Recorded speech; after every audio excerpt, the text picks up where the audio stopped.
जय हिंद दोस्तों। आज हम लोग पढ़ेंगे प्राचीन इतिहास यानी एंशियंट हिस्ट्री। इसमें टोटल 26 टॉपिक है। पर डे एक टॉपिक को कंप्लीट करेंगे। 3 टॉपिक को कंप्लीट कर चुके हैं। आज का हमारा एक चौथा टॉपिक है वैदिक सभ्यता। इसे हम लोग कंप्लीट करेंगे।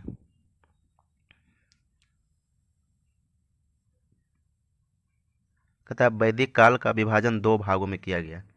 पहला है ऋग वैदिक काल और दूसरा है उत्तर वैदिक काल। कहता है ऋग वैदिक काल का शासन 1500 ईसा पूर्व से लेकर के 1000 ईसा पूर्व तक था और उत्तर वैदिक काल का 1000 से 600 ईसा पूर्व में किया गया। आर्य सर्वप्रथम पंजाब एवं अफगानिस्तान में बसे थे। इससे क्वेश्चन आता है कि आर्य सर्वप्रथम कहाँ बसे थे, तो पंजाब एवं अफगानिस्तान में बसे थे। मैक्स मुलर ने आर्यों का मूल निवास स्थान मध्य एशिया को माना जाता है। यानी आर्यों का मूल निवास स्थान कहाँ था? मध्य एशिया। आर्यों द्वारा निर्मित सभ्यता वैदिक सभ्यता कहलाई। वैदिक सभ्यता किसके द्वारा निर्मित किया गया था? तो आर्यों के द्वारा। यह एक ग्रामीण सभ्यता थी। आर्यों की भाषा संस्कृत थी। आर्यों की भाषा क्या थी? संस्कृत। नोट में दिया गया है कि आर्य शब्द भाषा समूह को इंगित करता है। आर्यों के प्रशासनिक इकाई आरोही क्रम में इन 5 भागों में बांटा गया है: कुल, ग्राम, विष, जन, राष्ट्र। आरोही क्रम मीन्स छोटा से बड़ा में बांटा गया है। सबसे छोटा कुल था, उसके बाद ग्राम, उसके बाद विष, फिर जन, फिर राष्ट्र। ग्राम का मुखिया जो है ग्रामणी कहलाता था। विष का प्रधान विषपति एवं जन का शासक जो राजन कहलाते थे। कहता है राज्याधिकारियों में पुरोहित एवं सेनानी प्रमुख थे। वशिष्ठ रूढ़िवादी एवं विश्वामित्र उदार पुरोहित थे। कहता है सुत, रथकार व कमादी नामक अधिकारी रत्नी कहे जाते थे। इनकी संख्या राजा सहित करीब 12 हुआ करती थी। कहता है पूरब जो है दुर्गपति एवं आसपास जनता की प्रतिनिधियों को देखने वाले गुप्तचर होते थे। पूरब जो है दुर्गपति एवं आसपास जो है जनता की गतिविधियों को देखने वाले गुप्तचर होते थे। यहाँ कुछ टॉपिक दिया गया है, इसे कंप्लीट करते हैं। कहता है दिशा उत्तर वैदिक शब्द राजा का नाम। कहता है पूर्व दिशा में उत्तर वैदिक शब्द प्राची कहलाते थे, जबकि राजा का नाम सम्राट हुआ करता था। पश्चिम में प्रतीची कहलाता था, जबकि राजा का नाम स्वराष्ट्र था। उत्तर में उदीची कहलाता था, जबकि राजा का नाम विराट। मध्य में राजा का नाम राजा और दक्षिण में राजा का नाम भोज हुआ करता था। कहता बाजपति जो है गोचर भूमि के अधिकारी होता था। कहता उग्र जो है अपराधियों को पकड़ने का कार्य करता था। गोचर भूमि के अधिकारी होता था बाजपति, और अपराधी को पकड़ने का कार्य, जैसे अभी हम लोग अपराधी कोई भी करता है तो उसके लिए पुलिस होता है, तो उस समय अपराधियों को पकड़ने का कार्य करता था उग्र। नोट में दिया गया है ऋग्वेद में किसी तरह के न्यायाधिकारी का उल्लेख नहीं है। मैंने उस समय कोई भी न्यायाधिकारी नहीं हुआ करता था। सभा एवं समिति राजा को सलाह देने वाली संस्था थी। सभा श्रेष्ठ एवं सम्भ्रांत लोगों की संस्था थी, जबकि समिति सामान्य जनता का प्रतिनिधित्व करती थी।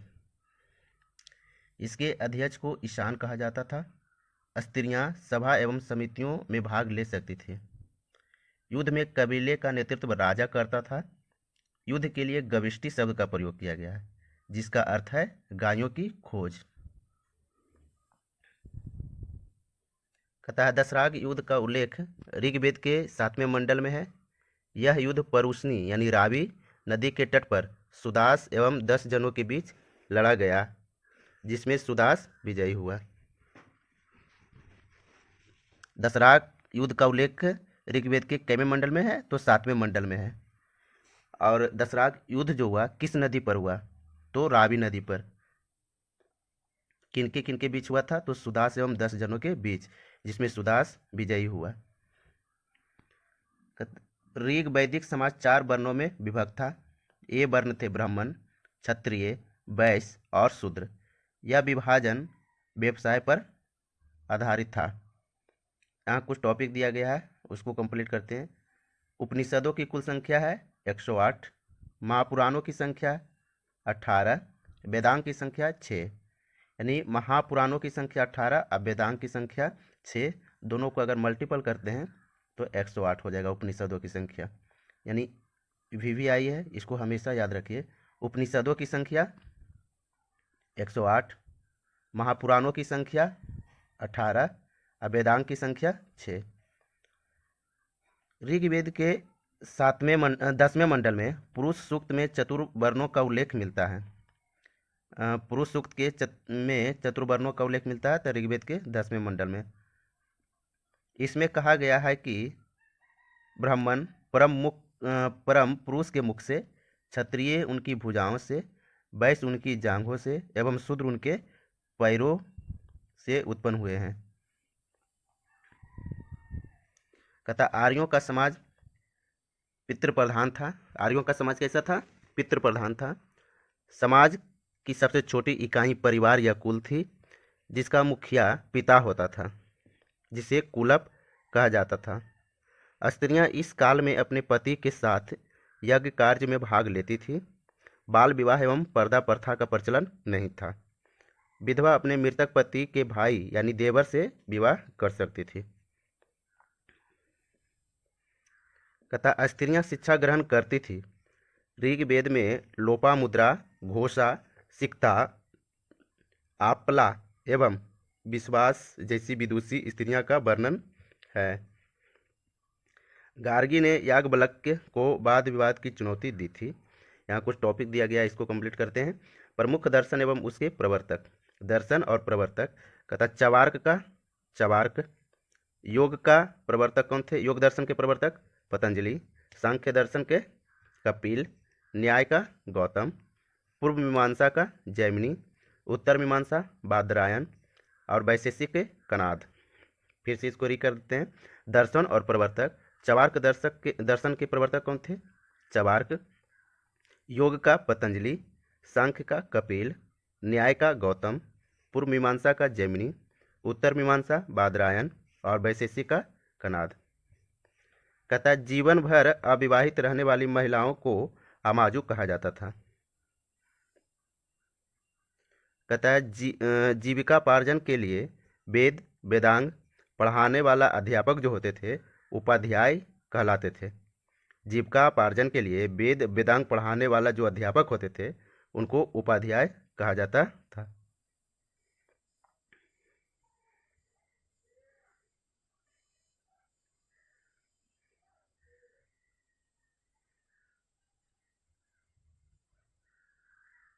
आर्यों का पेय पदार्थ सोमरस था। यह वनस्पति से बनाया जाता था। आर्य मुख्यतः 3 प्रकार के वस्त्रों का उपयोग करते थे। पहला था बास, दूसरा था आदिवास और तीसरा था उष्णीस तथा अंदर पहनने वाले कपड़े को नीवी कहा जाता था। आर्यों के मनोरंजन का मुख्य साधन थे संगीत, रथ दौड़, घोड़दौड़ एवं ध्रुत क्रीड़ा। आर्यों का मुख्य व्यवसाय पशुपालन एवं कृषि था।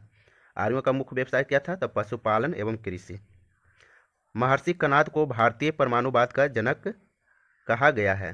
भारतीय परमाणुवाद का जनक महर्षि कनाद को कहा गया है। गाय को अधन्या माना गया है, यानी न मारे जाने योग्य पशु की श्रेणी में रखा गया था। गाय की हत्या करने वाले या उसे घायल करने वाले के लिए वेदों में मृत्युदंड अथवा देश से निकाले जाने की व्यवस्था की गई है। आर्यों का प्रिय पशु घोड़ा एवं सर्वाधिक प्रिय देवता इंद्र थे। आर्यों का प्रिय पशु क्या था? घोड़ा एवं सर्वाधिक प्रिय देवता इंद्र थे। आर्यों द्वारा खोजी गई धातु लोहा थी, जिसे श्याम ऐस कहा जाता था। लोहे को क्या कहा जाता था आर्य समाज में? लोहे को तो श्याम ऐस और तांबे को लोहित ऐस कहा जाता था। नोट में दिया गया है भारतीयों को लोहे का ज्ञान ईसा पूर्व 8वीं सदी में प्राप्त हुआ।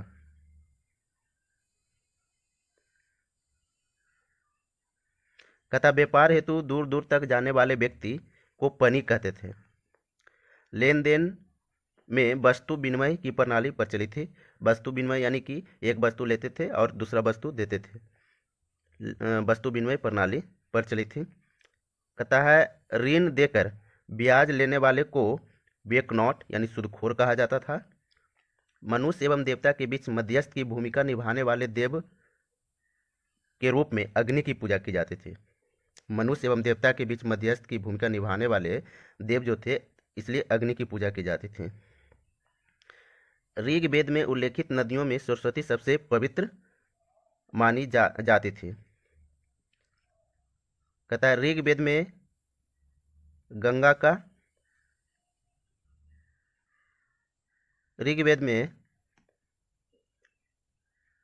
गंगा का एक बार और यमुना का उल्लेख 3 बार हुआ है। कहता है इसमें सिंधु नदी का उल्लेख सर्वाधिक बार हुआ है।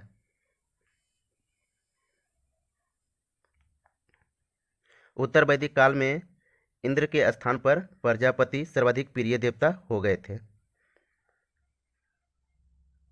विष्णु के 3 पगों की कल्पना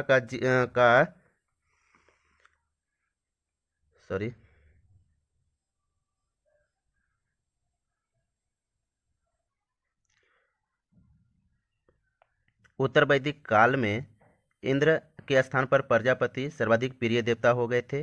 विष्णु के 3 पगों की कल्पना का विकास उत्तर वैदिक काल में ही हुआ।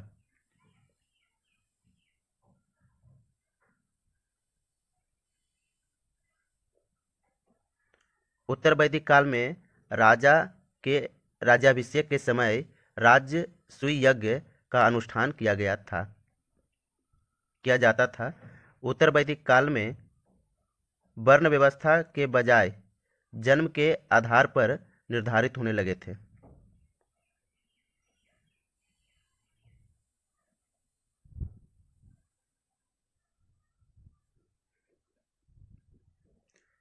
ऋग्वैदिक कालीन देवता एवं उनके संबंध किनसे था जो है, तो जैसे युद्ध का नेता एवं वर्षा का देवता इंद्र को कहा जाता था। युद्ध का नेता एवं वर्षा का देवता इंद्र को कहा जाता था। देवता एवं मनुष्य के बीच मध्यस्थ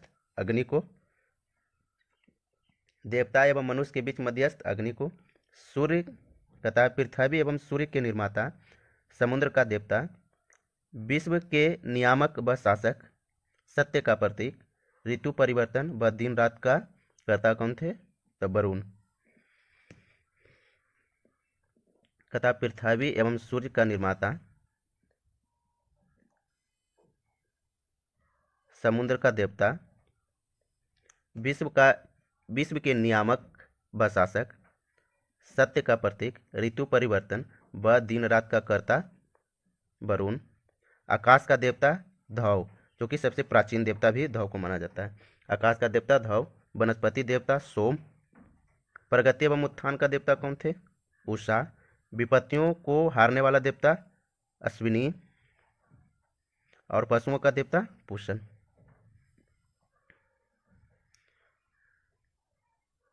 विश्व के संरक्षक एवं पालनकर्ता विष्णु। आंधी तूफान का देवता मरुत। कहता उत्तर वैदिक काल में हल को सीरा व हल रेखा को सीता कहा जाता था। उत्तर वैदिक काल में निष्क और शतमान मुद्रा की इकाइयाँ थी। सिक्कों के चलन का कोई प्रमाण नहीं मिलता है। सांख्य दर्शन भारत के सभी दर्शनों में सबसे प्राचीन है। इसके अनुसार मूल तत्व 25 है, जिनमें प्रकृति पहला तत्व है।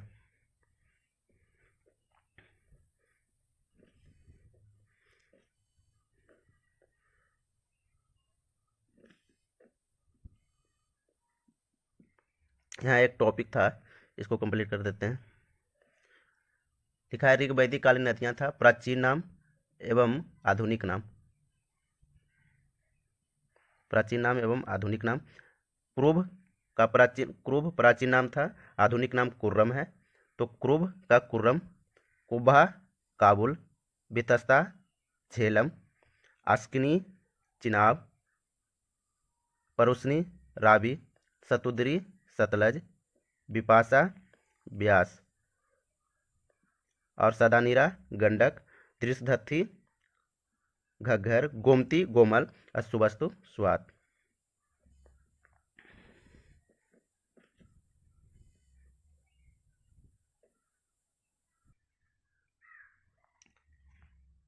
सत्यमेव जयते मुंडकोपनिषद से लिया गया है।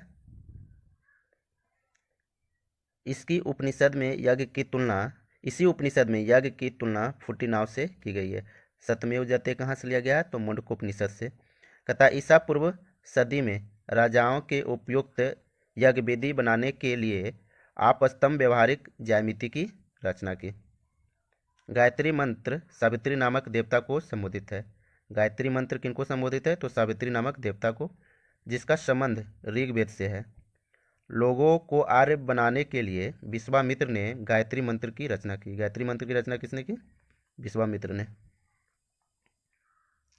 कथा श्राद्ध की प्रथा पहल दत्तात्रेय ऋषि के बेटे निमि ने शुरू की। उत्तर वैदिक काल में कौशाम्बी नगर में प्रथम बार पक्की ईंटों का प्रयोग किया गया है। महाकाव्य दो है, महाभारत एवं रामायण। महाभारत का पुराना नाम जय संहिता। महाभारत का पुराना नाम क्या है? जय संहिता। यह विश्व का सबसे बड़ा महाकाव्य है।